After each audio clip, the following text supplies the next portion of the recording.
آتی ہے اور پھر جہاد جو ہے شروع سے لڑائی کا ذمہ جو ہے یہ لڑکوں کا ہوتا ہے تو فرعون بھی جانتے تھے کہ بنی اسرائیل ہی میری مخالف قوم ہے، اگر مقابلہ ہوگا تو انہی سے ہوگا اور ظاہر مقابلے میں ہمارے سامنے لڑکے ہی آئیں گے، تو اچھا ہے اس سے کہ ہم ان کے لڑکوں کو زندہ ہی نہ رکھیں، لڑکیاں تو جنگ نہیں کرتی ہیں۔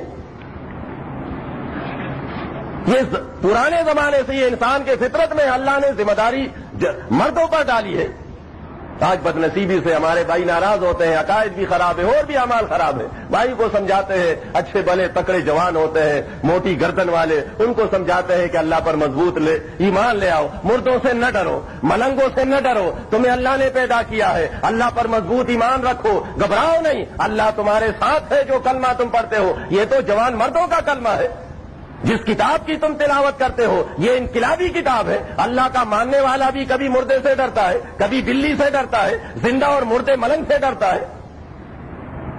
بھائیوں اور دوستوں کو ان بدنصیب نوجوانوں کو شوق ہے بجائے اس کے کہ یہ جوان بن کر زندگی گزارے، مرد بن کر زندگی گزارے، ان کو شوق ہے لڑکی بننے کا۔ کتنے آپ ہزاروں دیکھتے ہیں، اس لیے ان کی سمجھ میں یہ بات نہیں آتی ہے انقلابی کتاب کی، ان کو شوق ہے گلوکار بننے کا۔ افسوس ہوتا ہے کلمہ پڑھنے والے کو شوق ہے ڈانسر بننے کا، قرآن کی تلاوت کرنے والے کو شوق ہے فلم ساز بننے کا، چھوت خور ڈاکو چور بننے کا۔ اس لیے قرآن کی یہ موٹی باتیں آسان باتیں ان کی سمجھ میں نہیں آتی ہے، مناظرے کا چیلنج دیتے ہیں، گالیوں پر اتر آتے ہیں۔ جن کو ناچنے کا شوق ہو، گانے کا شوق ہو، وہ مقابلہ کیسے کر سکیں گے؟ اگر فرعون کے زمانے میں یہ نوجوان ہوتے جو آج ہمارے اس ملک کے بدنصیب ہیں نوجوان، تو وہ کبھی ان کو ذبح نہیں کرتا، وہ تو اس لیے ان سے ڈرتا تھا کہ یہ نوجوان بڑے ہو کر ہم سے لڑائی لڑیں گے اور یہ ہمارا مقابلہ کریں گے۔ اگر ان کو یہ معلوم ہوتا کہ بڑے ہو کر گلوکار بنیں گے، ڈانسر بنیں گے، اپنی محفلوں میں اپنے دربار میں لا کر، اپنے محل میں لا کر ان سے تو وہ شغل کرتے، ان کو نچواتے اپنے سامنے۔ دیکھیں اس زمانے کے بنی اسرائیل سے فرعون ڈر رہا تھا، لیکن ہمارے اس نوجوان سے، کلمہ پڑھنے والے اس جوان سے آج ہندو نہیں ڈرتا ہے، مذاق اڑاتا ہے۔ کیوں اڑاتا ہے؟ وہ بالکل صحیح مذاق اڑاتا ہے۔ اس کو بڑا شوق ہے کہ میں ہندو گلوکار سے بھی بڑا مشہور گلوکار بن جاؤں۔ یہ مقابلہ کرتا ہے گانے کا، یہ مقابلہ کرتا ہے فلم سازی کا، یہ اس کی خاتون مقابلہ کرتی ہے اداکاری کا، ان کے ساتھ مقابلہ ہے ہندو کے ساتھ اس میدان میں۔ کبھی نہیں سوچتا کہ اس کے ساتھ میں میدان میں جہاد کا مقابلہ کروں، لڑائی ہو اس سے، لیکن یہ اس حالت میں کہ اس نوجوان کا ایمان اور عقیدہ بھی صحیح ہو۔ یہ نہیں جس طرح آج یہ دوسرے معاملات میں جو ہمیں بیوقوف بنایا گیا ہے، آج وہی شکاری ہے، نیا جال لا کر ہمارے سامنے پھینکا ہے، نیا جال کے ساتھ آئے ہیں، وہی فرقہ پرست ہے، وہی مسلک پرست۔ آج دیکھیں اس ملک میں آپ دیکھیں پورے پاکستانیوں کو پریشان کیا ہے۔ بنیادی بات ایمان اور عقیدے کی چھوڑ کر جہاد کی بات اٹھائی ہے۔ جہاد تو فرض ہے مومن مسلمان پر، لیکن اس سے پہلے ایمان ضروری ہے۔ بنی الاسلام علی خمس، شہادت اللہ الہ الا اللہ وان محمد رسول اللہ۔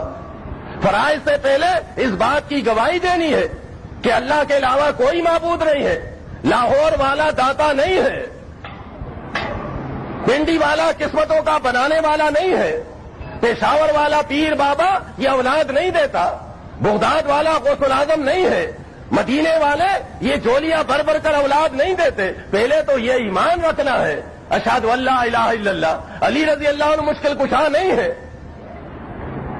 اس کے بعد محمد الرسول اللہ صلی اللہ علیہ وسلم یہ اقرار کرنا ہے، قبر کو پختہ نہیں کرنا ہے، مردے کا تیجا نہیں کرنا ہے، مردے کا 40واں نہیں کرنا ہے، مردے کی برسی نہیں منانی ہے۔ کیوں؟ محمد الرسول اللہ گواہی دی ہے کہ محمد صلی اللہ علیہ وسلم اللہ کے سچے رسول ہے، اور سچے رسول کی حالت آپ دیکھیں گے، زندگی کو دیکھیں گے، یہ چیزیں نہیں ہیں۔ جب یہ ایمان ٹک جائے، اس پر جماعت ایماندار، اس پر اگر کوئی دشمن حملہ کرے، کوئی مقابلے کا چیلنج دے اور اجتہاد کے ذریعے سے ان کے جو بھائی ہیں، ان کے جو امراء ہیں، وہ یہ اجتہاد کرے کہ ہاں مقابلے کی ہمت ہے، ہم مقابلہ کر سکتے ہیں۔ ضروری نہیں ہے کہ آپ کو کوئی چیلنج دے، آپ کو بڑی آبادی چیلنج ہے، آپ کی تعداد 10 15 ہو 20 اور آپ بھی میدان میں آئے. دیکھیں نبی علیہ السلام کی تعداد مکے میں 100 تک تھی، 100 سے زیادہ. جہاد کا حکم نہیں تھا. مدینے میں گئے تو مدینے کے لوگ شامل ہو گئے، وہاں 313 ہزار کے مقابلے میں 313 ہوئے تو اللہ نے فرمایا اب میدان میں نکلو، اب میدان میں نکلو.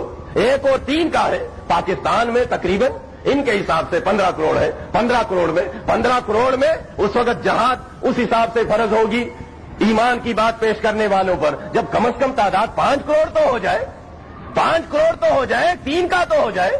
اگر 5 نہیں ہے 4 ہو جائے، 3 ہو جائے، 2 کروڑ ہو جائے. اب 15 کروڑ لوگ ہیں وہ قرآن کی مخالفت کرتے ہیں، مزارات کو سرکاری طور پر پوجتے ہیں، معبود بنایا ہے. سرکاری حکمرانوں کا سرکاری معبود جو ہے وہ مردہ ہے.